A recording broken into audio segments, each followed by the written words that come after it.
আগরতলা বীরখুং খলানি নগকিফিলি তংমানি জড়ানো স্কুটি থুতাই রিফাইমাবাই লাংমা চখা বীরখুং খলাওনো সেবকলাই তংমানি হিনিব সাইমান খা থৈনাই নিমুং সুশান্ত সরকার উমর 63 পাতিখা উৎসবাজার আমচয় পাতিমুংন পুলিশ তাবুক নাইখোজাক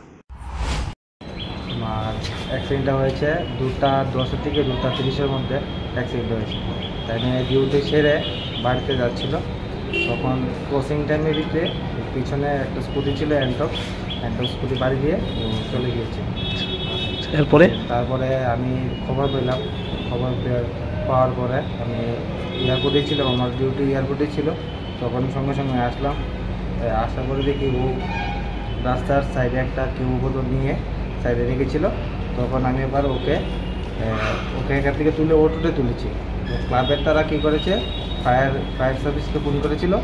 তো ফায়ার সার্ভিস আসার পরে ফায়ার সার্ভিসকে নিয়ে এখানে আসা হয়েছে। স্কুটিটা আটক করা গেছে? স্কুটিটা আটক করা। কি নাম? আমার নাম চিরঞ্জিত। যে অ্যাক্সিডেন্ট হয়েছে সুশান্ত সরকার। বয়স কত? 60। বাড়ি নারায়ণপুর। তাহলে কি করে? জব করে। তুই মারা গেছে কোন সময়? মারা গেছে কালকে তো প্রায় 4টার মধ্যে হয়ে গেছে। তাহলে কি একই আসলো? হ্যাঁ, একই আসলো। এমনি একাই আসলো, আমরা তো সবাই বাড়ির লোক ছিলেন।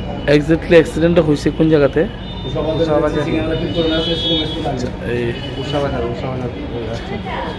পুলিশকে ইনফর্ম করা হয়েছে বিষয়ে? ইনফর্ম করা হয়েছে, ও নিয়েছে, তদন্ত করছে। Bureau report, খুমপই।